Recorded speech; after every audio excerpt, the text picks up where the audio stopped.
నిరసన పేరుతో హైదరాబాద్లోని ఏబిఎన్ ఆంధ్రజ్యోతి ప్రధాన కార్యాలయం ముందు వీరంగం చేసిన వైసీపీ నేతలపై పోలీసులు కేసు నమోదు చేశారు. ABN executive editor Parvathaneni Venkatakrishna Rao చేసిన ఫిర్యాదు మేరకు ఫిలింనగర్ పోలీస్ స్టేషన్లో కేసు నమోదైంది. అనుమతి లేకుండా ధర్నాకు దిగడంతో పాటు మీ అంతు చూస్తాం, మీ ఆఫీసును పగలగొడతాం, మేం తలుచుకుంటే ఆఫీస్ నుంచి ఒక్కరు కూడా బయటకు పోలేరు అంటూ వైసీపీ నేతలు బెదిరింపులకు దిగినట్లు ఎఫ్ఐఆర్లో పేర్కొన్నారు. సంస్థ మేనేజింగ్ డైరెక్టర్ వేమూరి రాధాకృష్ణతో పాటు సిబ్బందికి వ్యతిరేకంగా రెచ్చగొట్టేలా నినాదాలు చేశారని తెలిపారు. ఏబిఎన్ ఉద్యోగులను దుర్భాషలాడుతూ భయపెట్టేలా ప్రవర్తించారని బిఎన్ఎస్ సెక్షన్ 351/2 రెడ్ విత్ 3/5 కింద కేసులు నమోదు చేశారు. నిందితుల్లో అంబటి రాంబాబు, జోగి రమేష్, కాకాని గోవర్ధన్ రెడ్డి, మార్గాని భరత్, నాగార్జున, ఆదిమూలపు సురేష్, విశ్వరూప్, శంకర్ నారాయణ, లేళ్ల అప్పిరెడ్డి, రమేష్ యాదవ్, గురుమూర్తి, లక్ష్మీ పార్వతి, శ్రీకాంత్ రెడ్డి సహా మొత్తం 19 మందిపై కేసు నమోదైంది. నిందితులకు నోటీసులు ఇచ్చి చట్టపరమైన చర్యలు తీసుకునేందుకు పోలీసులు సిద్దమవుతున్నారు. ఎవరెన్ని అడ్డంకులు సృష్టించినా రాజధాని అమరావతిని నిలబెడతామని ముఖ్యమంత్రి చంద్రబాబు స్పష్టం చేశారు. అధికారంలో ఉంటే విధ్వంసం, విపక్షంలో ఉంటే బెదిరించడం ఇదే జగన్ నైజమని ఆయన మండిపడ్డారు. బాపట్ల జిల్లా వేమూరు నియోజకవర్గ పరిధిలోని బట్టిప్రోలు మండలం సూరేపల్లిలో జరిగిన గ్రామ సభలో చంద్రబాబు మాట్లాడారు. మీ భూమి మీ హక్కులో భాగంగా గ్రామ సభలో రైతు ఉప్పాల నాంచారయ్యకు పట్టాదారు పాస్ పుస్తకం అందించారు. గడిచిన 4 రోజులుగా ఏబిఎన్ ఆంధ్రజ్యోతి సంస్థలపై వైసీపీ మూకలు వ్యవహరిస్తున్న తీరును ఈ సందర్భంగా ఎండగట్టారు. ఏమీ అనకుండానే ఒక పేపర్ మీద ఇంత రాద్ధాంతం చేస్తున్నారు. మీ పేపర్ గాని మీ నాయకులు గాని ఆడబిడ్డలను ఎంతగా వేధించారో, మానసికంగా ఎంత దెబ్బతీశారో గుర్తులేదా అని ప్రశ్నించారు. ఏ రోజైనా వాటికి సమాధానం చెప్పారా అని నిలదీశారు. పార్టీ ముసుగులో ఓ 50 మందిని వెంట వేసుకుని దాడులు చేస్తున్నావు, మిమ్మల్ని అరెస్టు చేయాలంటే ఎంతసేపు పడుతుంది, కానీ చేయము, చట్టమే చూసుకుంటుంది అని సీఎం మండిపడ్డారు. ఆడబిడ్డల గౌరవం గురించి మాట్లాడే నైతికత జగన్కు లేదన్నారు. అమరావతిలో మహిళల బాత్రూంల వద్ద డ్రోన్లు ఎగరవేసిన చరిత్ర మీదన్నారు. నగ్నంగా ఫోటోలు తీయించారు, జుట్టు పట్టి ఈడ్పించారు, వాళ్లను కొట్టించావు, మీకు మహిళలు మద్దతు ఇవ్వాలా అని నిలదీశారు. తీవ్రవాదుల తరహాలో అప్పుడప్పుడు రాష్ట్రానికి వచ్చి దాడులు చేయించి బెదిరించి జగన్ మళ్లీ పారిపోతుంటున్నారన్నారు. ఇక తాను 4వ సీఎంగా చేస్తున్నానని, కానీ రెవెన్యూలో ఎంత లోతుకుపోతే అన్ని గోతులు బయటపడుతున్నాయని, తనకే దిక్కు తెలియడం లేదన్నారు. ఓ వ్యక్తి చేసిన తప్పునకు వ్యవస్థలన్నీ గాడి తప్పాయని, ఇప్పుడు వాటన్నిటినీ సంస్కరించి ప్రజల భూమికి భద్రతతో కూడిన భరోసా ఇవ్వాలనే ఉద్దేశంతో స్వయంగా తానే ప్రతి నెల 9న గ్రామ సభల ద్వారా పాసు పుస్తకాలున్నా ఇస్తున్నా అన్నారు. ఇక శాశ్వతంగా భూ సమస్యలు లేకుండా చూడాలన్నదే తమ లక్ష్యమన్నారు సీఎం చంద్రబాబు. వైఎస్ రాజశేఖర రెడ్డి మరణంలో ఏకైక లబ్ధిదారుడు ఆయన కుమారుడు వైఎస్ జగన్మోహన్ రెడ్డి అని మంత్రి అచ్చెన్నాయుడు అన్నారు. వైఎస్ మరణం వెనుక జగన్ హస్తముందని వాళ్ల పార్టీలో ముఖ్య నేత బొత్స సత్యనారాయణ అప్పట్లో అనుమానాలు వ్యక్తం చేశారని గుర్తు చేశారు. ఒక సైకోకు పదవి వ్యామోహం వస్తే ఏదైనా చేస్తాడు. పదవి కోసం తండ్రినైనా, బాబాయినైనా, తల్లినైనా, చెల్లినైనా, చివరికి పార్టీ వాళ్లనైనా ఏదైనా చేయడానికి వెనకాడు. అలాంటి వ్యక్తి జగన్మోహన్ రెడ్డి అని ధ్వజమెత్తారు. ఒక వ్యక్తి ప్రవర్తన వల్ల కుటుంబాలు ఏ విధంగా చెడిపోతాయో, సమాజం ఏ విధంగా విధ్వంసానికి గురవుతుందో, ప్రాంతాలు, కులాల మధ్య ఎలాంటి విభేదాలు వస్తాయో, వీటన్నిటికీ మించి పదవి కాంక్షతో ఎన్ని అకృత్యాలకు పాల్పడతారో చెప్పేందుకు ఉత్తమ ఉదాహరణ జగనే అని అన్నారు. వాస్తవాలు ప్రజలకు తెలియజేయాల్సిన బాధ్యత ఒక మంత్రిగా కన్నా ఈ రాష్ట్రంలో పుట్టిన ఒక పౌరుడిగా తనపై ఉంది అన్నారు అచ్చెన్నాయుడు. 2019 ఎన్నికల్లో ఒక్క ఛాన్స్ అని జగన్ అధికారంలోకి వచ్చి ఈ రాష్ట్రాన్ని ఏ విధంగా విధ్వంసానికి గురిచేశారో, వ్యవస్థలన్నింటినీ ఏ విధంగా భ్రష్టు పట్టించాడో 2024 ఎన్నికల్లో వచ్చిన ఫలితాలే నిదర్శనమన్నారు. 2024లో చంద్రబాబు, పవన్ కళ్యాణ్ నేతృత్వంలో ఎన్డీఏపై విశ్వాసంతో ప్రజలు కూటమికి అధికారాన్ని ఇచ్చారు. గత ప్రభుత్వంలో జరిగిన విధ్వంసాన్ని దృష్టిలో ఉంచుకుని కేంద్ర ప్రభుత్వ సహాయ సహకారాలతో సీఎం చంద్రబాబు వ్యవస్థలన్నింటినీ గాడిన పెట్టి రాష్ట్రంలో అభివృద్ధి, సంక్షేమాన్ని ముందుకు తీసుకువెళ్తున్నారని అన్నారు. ఇప్పుడు రాష్ట్రం మీద, తెలుగు ప్రజల మీద జగన్కు ఎందుకింత కక్షో సమాధానం చెప్పాలని, అమరావతి శాశ్వత రాజధాని అని చట్టం వచ్చాక కూడా నోటికొచ్చినట్లు మాట్లాడుతున్నారని ఎద్దేవా చేశారు. అధికారం కోసం, పదవుల కోసం తానెప్పుడూ పాకులాడలేదని వైసీపీ నేత బొత్స సత్యనారాయణ అన్నారు. వైఎస్సార్ మరణ అనంతరం చోటు చేసుకున్న పరిణామాలను వివరిస్తూ భావోద్వేగానికి గురయ్యారు. తండ్రి ఆచూకీ తెలియకముందే సీఎం పదవి కోసం జగన్ సంతకాలు సేకరించారంటూ మంత్రి అచ్చెన్నాయుడు చేసిన వ్యాఖ్యలను బొత్స ఖండించారు. వైఎస్తో తమ కుటుంబానికి ఎంతో అనుబంధం ఉందని తెలిపారు. జగన్పై రాజకీయ విమర్శలు ఎన్నైనా చేయండని, వైఎస్ఆర్ మరణం ప్రస్తావన తీసుకురావడం అప్రస్తుతమని పేర్కొన్నారు. అచ్చెన్నాయుడు సహనం కోల్పోయి రాజకీయంగా తన ఉనికిని చాటుకునేందుకు అహంభావంతో మాట్లాడారని ఆరోపించారు. మంత్రి వ్యాఖ్యలు బాధాకరమన్నారు. రాజకీయాల కోసం, పదవుల కోసం ఇలా దిగజారుతారని అనుకోలేదని, దమ్ముంటే ప్రజలకు న్యాయం చేయాలని సూచించారు. మావిగన్ అంటే ఎందుకంత ఉలికిపాటు అని ప్రశ్నించారు. అమరావతి గురించి రేణుకా చౌదరి మాట్లాడిన మాటలపై స్పందించాలని డిమాండ్ చేశారు. రాష్ట్ర రాజకీయాల్లో సభ్యత, సంస్కారం లేకుండా పోయాయని ఆవేదన వ్యక్తం చేశారు. రాజకీయాల్లో గౌరవం ఇచ్చిపుచ్చుకోవాలని బొత్స పేర్కొన్నారు. ఏబిఎన్ ఆంధ్రజ్యోతిపై మాజీ మంత్రి కాకాని గోవర్ధన్ రెడ్డి బెదిరింపులకు దిగారు. వైసీపీ అధికారంలోకి వచ్చిన వెంటనే రాష్ట్రంలో ఏబిఎన్ కనపడదు, ఆంధ్రజ్యోతి కనపడదు, రాధాకృష్ణ ఉండడు, కొత్త పలుకు ఉండదు, చెత్త పలుకు ఉండదు అన్నారు. అసలు ఏ పలుకు ఉండదు, అసలు నీకు పలుకే మారిపోతుంది, పలుకు మర్చిపోయే పరిస్థితి వస్తుంది అన్నారు. ఆంధ్రజ్యోతిపై ఎండీ వేమూరి రాధాకృష్ణ పైన, సిబ్బందిపైన అసభ్యకర వ్యాఖ్యలు చేస్తూ దూషణలకు పాల్పడ్డారు. ఆంధ్రజ్యోతి కార్యాలయంపై వైసీపీ దాడిని అడ్డుకున్న పోలీసులపైన కాకాని విమర్శలు గుప్పించారు. ఏబిఎన్ నుంచి జీతాలు తీసుకుంటున్నట్లుగా పోలీసులు వ్యవహరిస్తున్నారని వ్యాఖ్యానించారు. కాగా బుధవారం కాకాని నేతృత్వంలో వైసీపీ నేతలు, కార్యకర్తలు, మహిళలు నగరంలోని ఆంధ్రజ్యోతి కార్యాలయం ఎదుట ఆందోళన చేశారు. ఈ సందర్భంగా తమ సంస్థ ఎండీపై అనుచిత వ్యాఖ్యలు చేశారని, సిబ్బంది విధులను అడ్డుకోవడమే కాకుండా వారిని భయభ్రాంతులకు గురిచేసిన కాకాని గోవర్ధన్ రెడ్డితో పాటు మరికొందరిపై చర్యలు తీసుకోవాలని ఆంధ్రజ్యోతి బ్రాంచ్ మేనేజర్ హరికృష్ణ ఫిర్యాదు చేశారు. దీంతో వేదయ్యపాలెం పోలీసులు కేసు నమోదు చేశారు. ఇక కాకాని వ్యాఖ్యలను నెల్లూరు రూరల్ ఎమ్మెల్యే కోటంరెడ్డి శ్రీధర్ రెడ్డి తప్పుబట్టారు. విజయవాడ కొత్తపేట పోలీసులు నమోదు చేసిన ఉగ్ర సానుభూతి పరుల కేసు తమకు అప్పగించాలని విశాఖపట్నంలోని ఎన్ఐఏ అధికారులు పోలీస్ కమిషనర్ కు లేఖ రాశారు. ఈ కేసు విచారణ 7 రాష్ట్రాలతో ముడిపడి ఉన్నందున తామే దర్యాప్తు చేయాలని ఎన్ఐఏ అధికారులు భావిస్తున్నారు. ఈ కేసులో నిందితుల కస్టడీ విచారణ 2వ దఫా జరుగుతుంది.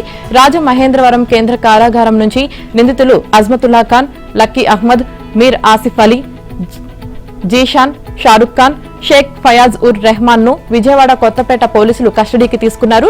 దీనికి ముందు విజయవాడ 1 టౌన్ వించిపేటకు చెందిన రెహమతుల్లా షరీఫ్, మహంతిపురానికి చెందిన సోహెల్ బేగ్, భవానీపురానికి చెందిన డానిష్, హైదరాబాద్ కు చెందిన సైదా బేగం, బల్లారికి చెందిన అబ్దుల్ సలాం ను 5 రోజుల పాటు కస్టడీకి తీసుకుని విచారించారు. 2029లో చేయబోయే విధ్వంసం కోసం ఎదురు చూస్తున్నాం అని విజయవాడలో ఓ ఫ్లెక్సీ ఏర్పాటు చేశారు. ఎవరిని విధ్వంసం చేస్తారు, రాష్ట్రాన్నా ప్రజలనా అని రాష్ట్ర హైకోర్టు మండిపడింది.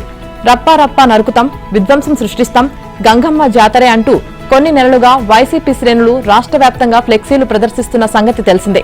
ఇదే అంశంపై రాష్ట్ర న్యాయస్థానం తీవ్రంగా స్పందించింది. పోలీసుల చేతకానితనం వల్లే 2024 తర్వాత కూడా అసభ్యకర పోస్టులు పెట్టే ధైర్యం వస్తుందని వ్యాఖ్యానించింది. సోషల్ మీడియా కేసుల్లో దర్యాప్తును సక్రమంగా చేసి ఛార్జ్షీట్తో నిందితులను కోర్టు ముందు నిలబెడితే సోషల్ మీడియాలో తిరిగి పోస్టులు పెట్టే ధైర్యం వారికి వచ్చేదా అని సిఐడి పోలీసులను ప్రశ్నించింది. సామాజిక మాధ్యమాల్లో ముఖ్యమంత్రిపై అనుచిత పోస్టులు పెట్టడం అంటే 5 కోట్ల మంది ఆంధ్రులను అవమానించినట్లు కాదా అని ప్రశ్నించింది. 2020లో హైకోర్టు సిట్టింగ్ న్యాయమూర్తుల ప్రతిష్టను దిగజార్చేలా అసభ్యకర పోస్టులు పెట్టారని గుర్తు చేసింది. ఈ వ్యవహారంపై కేసు నమోదు చేసి దర్యాప్తును సీబీఐకి అప్పగించినప్పటికీ ఫలితం లేకుండా పోయిందని పేర్కొంది. పోలీసులు, సిఐడి, సీబీఐ ఏమీ చేయలేవనే ధైర్యంతోనే మళ్లీ పోస్టులు పెడుతున్నారని ఆగ్రహం వ్యక్తం చేసింది.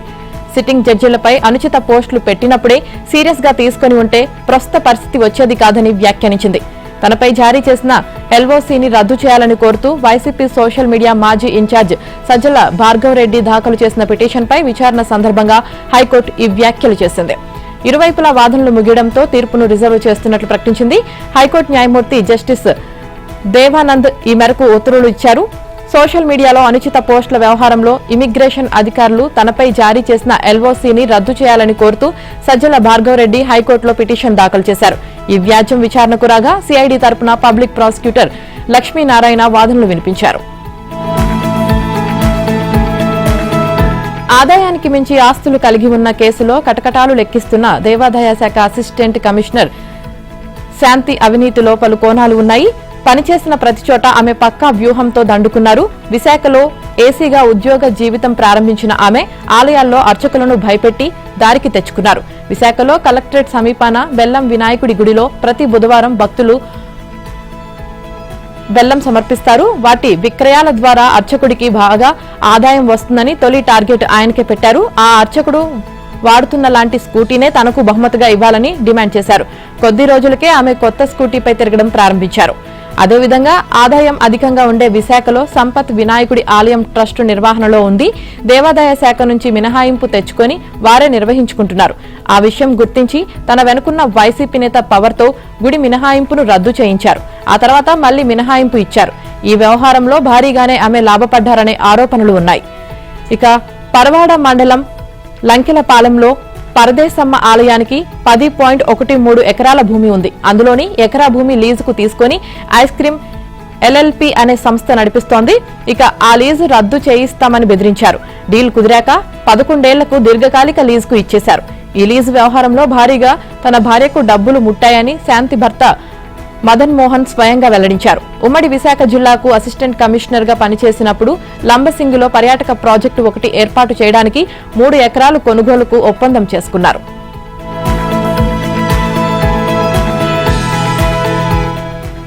గ్రానైట్ పరిశ్రమలో పనిచేసే కార్మికుల లక్ష్యంగా ఒడిశా నుంచి తీసుకువచ్చిన గంజాయితో కూడిన చాక్లెట్లను బహిరంగంగా విక్రయిస్తున్న వ్యక్తిని ప్రకాశం జిల్లా ఎక్సైజ్ పోలీసులు అరెస్టు చేశారు. అతని వద్ద 800 గ్రాముల గంజాయి, 800 గంజాయి చాక్లెట్లను స్వాధీనం చేసుకున్నారు. చీమకుర్తి ఎక్సైజ్ పోలీస్ స్టేషన్లో సీఐ సుకన్య వివరాలను వెల్లడించారు. ప్రకాశం జిల్లా చీమకుర్తి మండలం బూదవాడ సమీపంలో కర్నూలు రోడ్డుకి పక్కనే ఉన్న బ్యాంకు వద్ద ఉన్న బడ్డీ కొట్టులో ఒడిశాకు చెందిన ప్రశాంత్ గంజాయి చాక్లెట్లను విక్రయిస్తున్నట్లు ఎన్ఫోర్స్మెంట్ అధికారులకు సమాచారం అందింది. CI Sukanya, SI Nagesh, enforcement SI Rajendra Prashant ను అదుపులోకి తీసుకుని గంజాయి చాక్లెట్లను స్వాధీనం చేసుకున్నారు. నిందితుడిని నేడు కోర్టులో హాజరుపరచనున్నట్లు సీఐ సుకన్య తెలిపారు. గంజాయితో కూడిన చాక్లెట్ల కవర్పై ఆరోగ్యానికి మంచిది అన్నట్టు ఆయుర్వేద మూలికలతో తయారు చేసినట్లు ఉండడం కలకలం రేపుతోంది. డాక్టర్ బిఆర్ అంబేద్కర్ కోనసీమ జిల్లాలో నిన్నటి వరకు ఆగిన ఇసుక అక్రమ తవ్వకాలు మళ్లీ మొదలయ్యాయి. విచారణ సందర్భంగా 5 రోజులు శాంతించిన అక్రమార్కులు అది కొనసాగుతుండగానే తిరిగి బరితెగించారు. ఈసారి కొత్త ప్రాంతాల్లో భారీ యంత్రాలనే గోదావరి నది పరిసరాల్లోకి తీసుకువెళ్లి యథేచ్ఛగా తవ్వకాలు సాగిస్తున్నారు. దీని వెనుక ఉన్న 2 వైసీపీ నేతలు నేరుగా నది ఒడ్డునే అక్రమ తవ్వకాలను పర్యవేక్షిస్తూ ప్రభుత్వానికే సవాల్ విసిరారు. ఉమ్మడి గోదావరి జిల్లాల పరిధిలోని ఓ వైసీపీ మాజీ ఎంపీ, ఆయన 2 అనుచరులు కోనసీమలో అక్రమ ఇసుక తవ్వకాలు చేపడుతున్నారని, వారికి జిల్లాకు చెందిన ఒక కీలక ఉన్నతాధికారి సహకరిస్తున్నారని టీడీపీ, జనసేన నేతలు స్వయంగా పలు ఆధారాలతో ప్రభుత్వానికి ఇటీవల ఫిర్యాదు చేశారు. ఇదే అంశంపై పలు ఆధారాలను సేకరించి కోనసీమను కుమ్మేస్తున్నారు శీర్షికన మార్చి 30న ఆంధ్రజ్యోతి కథనం ప్రచురించింది. ఈ పరిణామాలపై స్పందించిన ప్రభుత్వం విచారణకు ఆదేశించింది. గనుల శాఖ కాకినాడ డిప్యూటీ డైరెక్టర్ జగన్నాథరాజును విచారణ అధికారిగా నియమించింది. ఆయన పి గన్నవరం, కొత్తపేట ప్రాంతాల్లో గోదావరి వెంట సాగుతున్న ఇసుక అక్రమ తవ్వకాలపై విచారణ ప్రారంభించారు. ఇదే సమయంలో ప్రజా ఫిర్యాదుల పరిష్కార వేదికకు ప్రజల నుంచి మరిన్ని ఫిర్యాదులు వచ్చాయి. కోనసీమ జిల్లా గనుల అధికారులు ఆ ఫిర్యాదులను పిలిచి విచారించే ప్రయత్నం చేశారు. ఇది సీఎంఓ దృష్టికి రావడంతో జిల్లా అధికారులపై ఆగ్రహం వ్యక్తం చేశారు. కాళేశ్వరం ప్రాజెక్టులోని 3 బ్యారేజీలకు మరమ్మతులు చేసి వినియోగంలోకి తీసుకురావాలని సీఎం రేవంత్ రెడ్డి అధికారులను ఆదేశించారు. నేషనల్ డ్యామ్ సేఫ్టీ అథారిటీ సూచనల మేరకు పనులను చేపట్టి వీలైనంత త్వరగా పూర్తి చేయాలని సూచించారు. జూబ్లీహిల్స్లోని తన నివాసంలో మంత్రి ఉత్తమ్తో కలిసి కాళేశ్వరం ప్రాజెక్టుపై సీఎం రేవంత్ సమీక్ష నిర్వహించారు. మరమ్మతుల కోసం ప్రత్యేక కార్యాచరణను రూపొందించి నిరంతరం పర్యవేక్షించాలని ఆదేశించారు. ఇందుకు సంబంధించిన నిర్మాణ సంస్థలను అప్రమత్తం చేయాలన్నారు. Central water and power research station ఆధ్వర్యంలో జరుగుతున్న పరీక్షలు, నమూనాల సేకరణను వర్షాకాలం ప్రారంభానికి ముందే పూర్తి చేయాలని స్పష్టం చేశారు. నీటిపారుదల శాఖ, CWPRS, బ్యారేజీల నిర్మాణ సంస్థలు, డిజైన్ కన్సల్టేషన్ సంస్థలతో బృందాలను ఏర్పాటు చేయాలని సూచించారు. ప్రతి పనిలో సెంట్రల్ వాటర్ కమిషన్ సభ్యులు ఉండేలా చూడాలని నిర్దేశించారు. మేడిగడ్డలో కుంగిపోయిన పిల్లర్లే కాకుండా మొత్తం 1.6 కిలోమీటర్ల బ్యారేజీని అధ్యయనం చేయాల్సి ఉంటుందని ఇంజనీర్లు సీఎం దృష్టికి తీసుకువచ్చారు. మేడిగడ్డ దగ్గర 500 బోరు బావులు తవ్వాల్సి ఉందని పేర్కొనగా ప్రత్యేక కార్యాచరణతో ముందుకు సాగాలని సీఎం ఆదేశించారు. ఇందుకు కావాల్సిన యంత్రాలను సమకూర్చుకుని వీలైనంత త్వరగా పనులు పూర్తి చేయాలని నిర్దేశించారు. మరమ్మతులకు సంబంధించిన డిజైన్లు సిద్ధం చేయాలని, డిసెంబర్ దాకా చేయాల్సిన పనులపై షెడ్యూల్ సిద్ధం చేయాలన్నారు. పనుల్లో జాప్యం జరగడానికి వీలులేదని, నిధుల విషయంలో ఇబ్బంది ఉండబోదని స్పష్టం చేశారు. మేడిగడ్డ వద్ద బేస్ క్యాంపు ఏర్పాటు చేయాలని సూచించారు. పనులు ప్రారంభమయ్యాక తాను స్వయంగా వచ్చి పరిశీలిస్తానని ముఖ్యమంత్రి తెలిపారు. మాజీ మంత్రి జీవన్ రెడ్డికి బీఆర్ఎస్ లో సముచిత స్థానం కల్పిస్తామని బీఆర్ఎస్ వర్కింగ్ ప్రెసిడెంట్ కేటీఆర్ తెలిపారు. నిన్న జగిత్యాలలోని జీవన్ రెడ్డి నివాసానికి వెళ్లిన కేటీఆర్ గంటన్నర పాటు మంతనాలు జరిపారు. ఈ సందర్భంగా జీవన్ రెడ్డికి పుష్పగుచ్చం అందజేసి సత్కరించారు. బీఆర్ఎస్ అధినేత కేసీఆర్ సూచన మేరకు జీవన్ రెడ్డిని సాదరంగా బీఆర్ఎస్ లోకి ఆహ్వానించామని కేటీఆర్ తెలిపారు. 4 దశాబ్దాల రాజకీయ అనుభవం కలిగిన జీవన్ రెడ్డి సేవలు బీఆర్ఎస్ కు అవసరమన్నారు. జీవన్ రెడ్డి చేరిక బీఆర్ఎస్ కు అతిపెద్ద బలం కానుందని జోష్యం చెప్పారు. గులాబీ అధినేత కేసీఆర్ తో జీవన్ రెడ్డికి ఉన్న అనుబంధం ఇప్పటిది కాదని వ్యాఖ్యానించారు.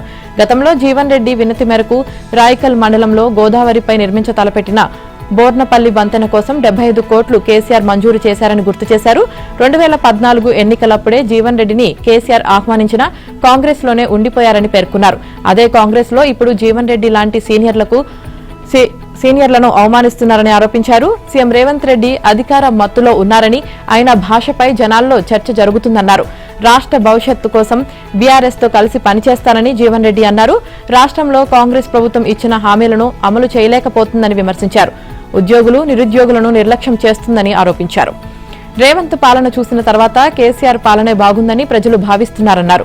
జాతీయ స్థాయిలో బీజేపీ ఉత్తమమని, రాష్ట్ర స్థాయిలో కేసీఆర్ మెరుగైన నాయకుడని జీవన్ రెడ్డి అభిప్రాయపడ్డారు. 27 నెలలుగా కాంగ్రెస్ లో క్షోభ అనుభవించినట్లు వెల్లడించారు. కాంగ్రెస్ కు రాజీనామా చేసిన సమయంలో భావోద్వేగానికి గురయ్యానన్నారు. కేంద్ర కేబినెట్ ఏకపక్ష నిర్ణయంతో మహిళా రిజర్వేషన్ బిల్లును ఆమోదించిందని తెలంగాణ జాగృతి అధ్యక్షురాలు కల్వకుంట్ల కవిత విమర్శించారు. నియోజకవర్గాల పునర్విభజనతో మహిళా బిల్లును ముడిపెట్టడం మహిళలకు అన్యాయం చేయడమేనని పేర్కొన్నారు. 2011 జనాభా లెక్కల ప్రాతిపదికన కాకుండా 2027లో జరగబోయే జనగణన తర్వాతే మహిళా రిజర్వేషన్లు ప్రకటించాలని విడుదల చేసిన ఒక వీడియో సందేశంలో డిమాండ్ చేశారు. ఈసారి జనగణనలో బీసీల లెక్కలు తేలిన తర్వాతే బీసీ మహిళలకు రిజర్వేషన్లో ప్రత్యేక సబ్ కోటా కల్పించాలని స్పష్టం చేశారు. కొన్ని రోజుల్లో ఈ బిల్లు మీద చర్చ పెడతామని కేంద్రం చెబుతుందని, ఈ నేపథ్యంలో తక్షణమే అన్ని పార్టీలకు బిల్లు ప్రతులను అందజేయాలని కోరారు. రైతు భరోసా 2వ విడత కోసం తెలంగాణ ప్రభుత్వం నిధులు సిద్ధం చేస్తోంది. ఇప్పటికే మొదటి దఫా నిధులను రైతుల ఖాతాల్లో జమ చేసినప్పటికీ 2వ విడత కోసం వారు ఎదురుచూస్తున్నారు. యాసంగి పంటలు చేతికొచ్చే సమయం దగ్గర పడుతుండటంతో సాధ్యమైనంత త్వరగా ఈ నెలలోనే పంపిణీ పూర్తి చేయాలన్న ఆలోచనలో ఉంది. యాసంగి సీజన్ రైతు భరోసా నిధులను 3 దఫాలుగా జమ చేస్తామని ప్రభుత్వం ఇదివరకే ప్రకటించింది. మొదటి దఫా నిధులను గత నెల 23న రైతుల ఖాతాల్లో జమ చేసింది. మొత్తం 68,89,955 మంది రైతులకు 1 ఎకరం లోపు వరకు సొమ్మును చేసింది. ఇక 57,44,907 ఎకరాలకు మొత్తం 3,446 కోట్లు జమ చేసింది. 2వ దశ నిధులను ఈ నెల 22 లోపు, 3వ దఫా నిధులను ఈ నెలాఖరు కల్లా వేస్తామని ప్రభుత్వం ప్రకటించింది. ఈ మేరకు నిధులు సమీకరిస్తుంది. రాష్ట్ర ప్రభుత్వానికి జీఎస్టీ, ఎక్సైజ్ సుంకాలు, అమ్మకం పన్ను, స్టాంపులు, రిజిస్ట్రేషన్ల ద్వారా ప్రతి నెల ఆదాయం సమకూరుతూ ఉంటుంది. వీటిలో ఎక్కువ శాతం నిధులు ఉద్యోగుల వేతనాలు, వడ్డీ చెల్లింపులు, సబ్సిడీలకే ఖర్చవుతుంటాయి. మిగిలిన నిధులను ఖజానాలో ఉంచి అత్యవసరాలకు వినియోగించుకోవడం పరిపాటి. ఇవి కాకుండా ప్రభుత్వం బహిరంగ మార్కెట్ నుంచి రుణాలు తీసుకుంటుంది. వీటి నుంచి కూడా అత్యవసర స్కీములకు నిధులు సర్దుబాటు చేయడం సాధారణమే. ఇక అందులో భాగంగానే మార్కెట్ నుంచి రుణాలను పెద్ద మొత్తంలో సేకరిస్తున్నట్లు తెలుస్తుంది. ఈ నెల 7న ఒకేసారి 3,900 కోట్ల రుణం తీసుకుంది. ఈ నెల 21న మరో 3,000 కోట్లు అప్పు తీసుకోనుంది. ఇలా మొత్తం 6,900 కోట్లు ఖజానాలో ఉంటాయని తెలుస్తుంది. వాటి నుంచి 2వ దఫా రైతు భరోసాకు కొంతమేర నిధులు బదలాయించే అవకాశాలున్నట్లు తెలిసింది. 2వ దఫా కింద 5 ఎకరాల వరకు సొమ్ము జమ చేయవచ్చని సమాచారం. ఇందుకు 3,000 నుంచి 4,000 కోట్లు అవసరమవుతాయని అంచనా. 3వ దఫాను నెలాఖరులోగా జమ చేసే అవకాశాలు ఉన్నాయి. రాష్ట్రంలో వరి ఉత్పత్తి గణనీయంగా పెరిగినా కేంద్రం custom milling rice, boiled rice లక్ష్యాలను తగ్గిస్తుండటంతో రాష్ట్ర ప్రభుత్వంపై ఆర్థిక భారం పడుతుందని పౌర సరఫరాల శాఖ మంత్రి ఉత్తమ్ కుమార్ రెడ్డి పేర్కొన్నారు. ఆ శాఖ కమిషనర్ స్టీఫెన్ రవీంద్ర, ఇతర అధికారులు, రైస్ మిల్లర్లతో ఉత్తమ్ కుమార్ రెడ్డి సమీక్ష నిర్వహించారు. ధాన్యం సేకరణ, ఉత్పత్తి, సీఎంఆర్ లక్ష్యాలు, బియ్యం డెలివరీ సహా పలు అంశాలపై చర్చించారు. సమస్యల పరిష్కారం కోరుతూ కేంద్ర మంత్రి ప్రహ్లాద్ జోషికి ఆయన లేఖ రాశారు. కేంద్ర ప్రభుత్వం అమలు చేస్తున్న వికేంద్రీకృత సేకరణ పథకం కింద రాష్ట్ర ప్రభుత్వం ధాన్యం కొనుగోళ్లు చేస్తుందని, అయితే కేంద్రం సీఎంఆర్ లక్ష్యాలను తగ్గించడంతో అధిక నిల్వలు పెరిగి గోదాముల నిర్వహణ ఖర్చులు, మిల్లింగ్ వ్యయం, వడ్డీ భారం రాష్ట్రంపై పడుతున్నాయని ఆందోళన వ్యక్తం చేశారు. ఎఫ్సీఐకి సరఫరా చేసే బాయిల్డ్ రైస్ 2024-25లో 66.78% పరిమితమైందని తెలిపారు. లక్షలాది మంది రైతులు వరి పంటపై ఆధారపడి ఉన్న నేపథ్యంలో కొనుగోలు ప్రక్రియలో ఎలాంటి అంతరాయం కలగకుండా కేంద్రం సహకరించాల్సిన అవసరం ఉందని ఉత్తమ్ స్పష్టం చేశారు. ఈ ఏడాది ఫిబ్రవరి 28 నాటికి ముగిసిన సీఎంఆర్ గడువును మరో 60 రోజులు పొడిగించాలని కోరారు. వాహన్ పోర్టల్ సేవల విస్తరణలో భాగంగా రేపటి నుంచి వాహన శాశ్వత రిజిస్ట్రేషన్లను ఆన్లైన్లోనే జారీ చేయనున్నట్లు రవాణా శాఖ అధికారులు తెలిపారు. కేంద్ర ప్రభుత్వం ప్రవేశపెట్టిన వాహన్ పోర్టల్లో తెలంగాణలో చేరిన తర్వాత నుంచి తాత్కాలిక రిజిస్ట్రేషన్లు మాత్రమే చేస్తున్నారు. వాణిజ్య వాహనాలు కాకుండా ఇతర ఏ వాహనమైనా గత మార్చి 23 నుంచి సదరు వాహన డీలర్ వద్దే తాత్కాలిక రిజిస్ట్రేషన్ ప్రక్రియ పూర్తి చేస్తున్నారు. ఇందుకోసం రాష్ట్ర వ్యాప్తంగా సుమారు 1000 మంది డీలర్లకు శిక్షణ అందించారు. దాదాపు 33,000 వాహనాలకు టీఆర్ నెంబర్లు కేటాయించారు. వాహనదారులకు మెరుగైన సేవలు అందించే క్రమంలో ఇక నుంచి శాశ్వత రిజిస్ట్రేషన్ ప్రక్రియ సైతం వాహన్ ద్వారానే చేపట్టనున్నారు. ఇక వాహనదారులు రిజిస్ట్రేషన్ సర్టిఫికేట్, డ్రైవింగ్ లైసెన్సులను యాప్ ద్వారా కూడా డౌన్లోడ్ చేసుకోవచ్చని అధికారులు తెలిపారు. రవాణా శాఖకు సంబంధించి మరిన్ని అదనపు సేవలను దశల వారీగా యాప్లో అందుబాటులోకి తీసుకురానున్నట్లు పేర్కొన్నారు. వాహన్ పోర్టల్ ఆధారిత రిజిస్ట్రేషన్ అమలు రవాణా శాఖలో డిజిటల్ మార్పునకు ఒక ముఖ్యమైన అడుగు. ఇది పారదర్శకతను పెంచి పౌరులకు సులభమైన సేవలను అందిస్తుంది అని రవాణా శాఖ ఉన్నతాధికారి తెలిపారు. ఇక నుంచి డిగ్రీ వార్షిక పరీక్షలు రాయాలన్నా, ఫీజు రియంబర్స్మెంట్, ఇతర ఉపకార వేతనాలు పొందాలన్నా విద్యార్థులకు కనీసం 75% హాజరు తప్పనిసరిగా ఉండాల్సిందే. కనీస హాజరు తగ్గితే ఫీజు రియంబర్స్మెంట్తో పాటు కేంద్ర, రాష్ట్ర ప్రభుత్వాలు అందించే ఇతర ఉపకార వేతనాలు నిలిపివేయాలని విద్యాశాఖ నిర్ణయం తీసుకుంది. ఇప్పటి వరకు 75% హాజరు నిబంధన కేవలం ప్రభుత్వ డిగ్రీ కాలేజీల్లోనే ఉంది. ప్రైవేట్ కాలేజీల విద్యార్థులు ఏడాదంతా తరగతులకు రాకపోయినా వార్షిక పరీక్షలు అనుమతిస్తున్నారు. ఇక ప్రభుత్వ కాలేజీల్లో విద్యార్థుల సంఖ్య తగ్గేందుకు ఇది ఒక కారణమని ప్రభుత్వం గుర్తించింది. ఈ నేపథ్యంలో అన్ని కాలేజీలకు కనీస హాజరు నిబంధనను తప్పనిసరి చేయాలని, హాజరు తగ్గితే వార్షిక పరీక్షలకు అనుమతించకూడదని విద్యాశాఖ నిర్ణయించింది. విద్యాశాఖ కార్యదర్శి యోగితా రాణా నేతృత్వంలో సచివాలయంలో ఉన్నత స్థాయి సమావేశం జరిగింది. సాంకేతిక విద్యాశాఖ కమిషనర్ శ్రీ దేవసేన, ఉన్నత విద్యామండలి అధ్యక్షుడు ఆచార్య బాలకృష్ణారెడ్డి, ప్రభుత్వ వర్సిటీల వీసీలు పాల్గొన్నారు. వచ్చే విద్యా సంవత్సరం నుంచి అమలు చేయనున్న అంశాలపై చర్చించారు. వచ్చే విద్యా సంవత్సరం నుంచి అన్ని డిగ్రీ కాలేజీలు తప్పనిసరిగా ఎఫ్ఆర్సీ హాజరును అమలు చేయాలని నిర్దేశించారు. డిగ్రీ కాలేజీల్లో ప్రవేశాలకు ఉద్దేశించిన దోస్త్ నోటిఫికేషన్ను ఇంటర్ ఫలితాల తర్వాతే విడుదల చేయాలని, కాలేజీలో 15% లోపు ప్రవేశాలుంటే ఇతర కాలేజీల్లో ప్రవేశాలు పొందేందుకు స్లైడింగ్ అవకాశం కల్పించాలన్న అంశము చర్చకు వచ్చింది.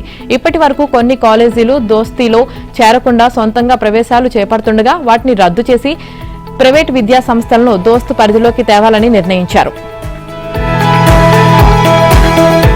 హనుమకొండ కాకతీయ మెడికల్ కళాశాలలో ర్యాగింగ్ కు పాల్పడిన విద్యార్థులపై కళాశాల యాజమాన్యం కఠిన చర్యలు తీసుకుంది. ఎంబీబీఎస్ తృతీయ సంవత్సరం చదువుతున్న 7 విద్యార్థులను 6 నెలల పాటు తరగతులకు హాజరు కాకుండా బహిష్కరించింది. అలాగే కోర్సు పూర్తయ్యే వరకు కళాశాల హాస్టల్లో ప్రవేశించడంపై నిషేధం విధించింది. కేఎంసీలో ఎంబీబీఎస్ థర్డ్ ఇయర్ విద్యార్థులను ఉద్దేశించి సెకండ్ ఇయర్ విద్యార్థులు కొందరు వాట్సాప్లో మాట్లాడుకోవడం ర్యాగింగ్ కు కారణమని చెబుతున్నారు. ఇందుకు సంబంధించి 7 థర్డ్ ఇయర్ విద్యార్థులు 20 మంది జూనియర్లను హాస్టల్ భవనంపైకి పిలిచి వారితో గోడ కుర్చీ వేయించి క్షమాపణలు చెప్పించుకున్నారు. దీనిపై జూనియర్ మెడికోలు కొందరు పోలీస్ కమిషనర్ నుంచి నేషనల్ మెడికల్ కౌన్సిల్ వరకు ఫిర్యాదులు చేశారు. కళాశాల ప్రిన్సిపల్ డాక్టర్ సంధ్య అధ్యక్షతన సమావేశమైన యాంటీ ర్యాగింగ్ కమిటీ ఈ ఫిర్యాదులపై విచారణ చేపట్టింది. ర్యాగింగ్ కు పాల్పడిన విద్యార్థులపై కఠిన చర్యలు తీసుకుంది. ఘటనపై మట్టేవాడ పోలీసులకు ఫిర్యాదు చేశారు. మరోపక్క కేఎంసీలో బీఎస్సీ రేడియాలజీ విభాగంలోనూ ర్యాగింగ్ ఘటన బయటకొచ్చింది. ద్వితీయ సంవత్సరం విద్యార్థులు మొదటి సంవత్సరం విద్యార్థిని వరంగల్ మ్యూజికల్ గార్డెన్ కు పిలిపించి తమకు మర్యాద ఇవ్వడం లేదంటూ భౌతిక దాడికి దిగారు. ఈ ఘటన ప్రిన్సిపల్ సంధ్య దృష్టికి రాగా అంతర్గత విచారణకు ఆదేశించారు. బాధ్యులైన విద్యార్థులపై కఠిన చర్యలు తీసుకోనున్నారు. విశ్రాంత ప్రభుత్వ ఉద్యోగుల జీవితాలతో చెలగాటం ఆడవద్దని రాష్ట్ర ఆర్థిక శాఖను హైకోర్టు హెచ్చరించింది. విశ్రాంత ఉద్యోగులు చాలా సున్నితంగా ఉంటారని, వాళ్లు ప్రభుత్వ సొమ్ము అడగడం లేదని, వారికి సంబంధించిన రిటైర్మెంట్ ప్రయోజనాల బకాయిలనే అడుగుతున్నారని వ్యాఖ్యానించింది. సర్వీసులో ఉన్న ఉద్యోగుల వేతనాలు నిలిపివేసినా 1-2 సార్లు ప్రభుత్వానికి అవకాశం ఇస్తాం కానీ రిటైర్డ్ ఉద్యోగుల విషయంలో సహించేది లేదని స్పష్టం చేసింది.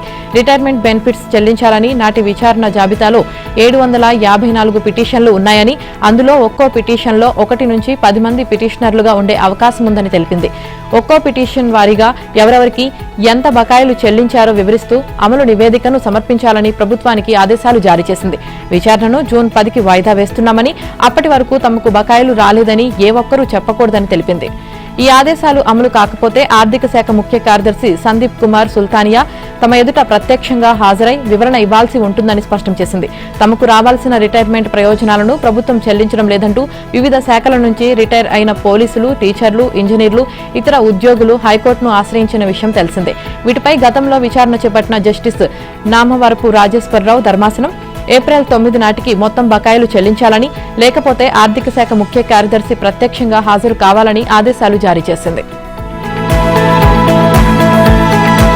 ఈ నెల 16వ తేదీ నుంచి 3 రోజుల పాటు జరిగే పార్లమెంట్ సమావేశాల్లో మహిళా రిజర్వేషన్తో పాటు నియోజకవర్గాల పునర్విభజనకు వీలు కల్పించే డీలిమిటేషన్ బిల్లును ప్రవేశపెట్టాలని కేంద్ర ప్రభుత్వం నిర్ణయించింది.